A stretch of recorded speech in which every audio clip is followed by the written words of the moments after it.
Class dismissed. Chapter 32, Samantha. As I walk home from school, I can't stop feeling all worried inside, my body nervous, tingling head to toe. The last time I felt this worried was last year when this really cute pair of brown leather riding boots were out of stock at all the online stores and I didn't know when I would get them. But this feels even more worrisome. It's all about school. School has never bothered me before. Sure, Miss Bryce bothered me a little, but I would stop feeling bothered after the bell rang and I was at home.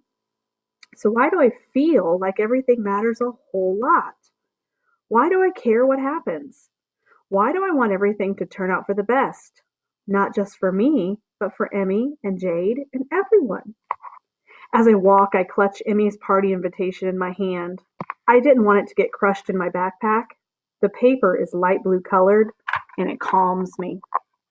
In class, I'm supposed to design and build sets for the play, but working is hard, and I chipped a nail.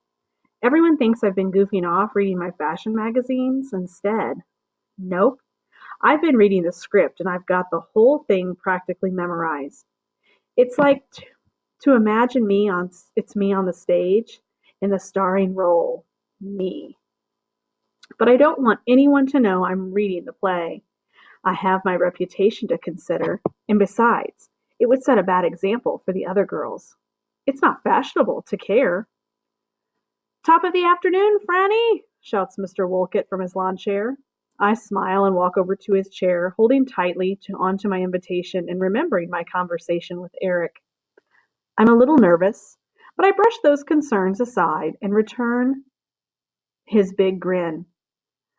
"I have a good deed to do. I'm Samantha, remember? Of course I know who you are. A rose by any other name would smell as sweet." "Thanks," I think.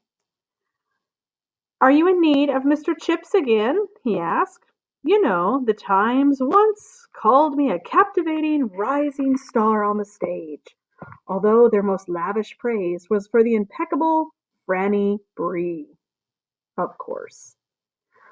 I look for a trace of sadness in his eyes as he mentions Franny Bree's name, but I don't see it. Not today, anyway. But then again, Mr. Wolcott is an exceptional actor. "No, I don't need Mr. Chips," I say with a slight roll of my eyes. "But I have another favor to ask you." He peers closer. "Yes?" "Mr. Chips can't help us this time, but you can." Chapter 33. Maggie. I have no appetite for dinner. Instead, my stomach gurgles in despair. I linger at the table while Mom and Dad sit in the study. Finally, I get up. Dad is snug in his recliner, his thick reading glasses perched on the end of his nose as he peruses a book about Richard Nixon, a former president of the United States. Mom lies on the couch holding a mystery novel, her head resting on a sofa cushion. She licks her finger before turning each page. It's a habit that I hate because it means her saliva is on every book. That's why I don't read books. Mom reads. I much prefer science books anyway. I stand facing my parents, but they haven't noticed me yet. I clear my throat. Mom looks up. "Yes, honey?" Her voice jolts Dad, and he twitches and looks over at me, too. "Maggie?" he says, peering over his glasses. "Don't you have homework you should be doing?" "The girl can take a break," Mom says to Dad. "Winter vacations start soon, you know." "Well, that's what I wanted to talk about," I say. My shoulders sag. "What's wrong?" Mom puts down her book and leans forward, eyeing me closely. She can see the defeated look on my face. I don't try to hide it.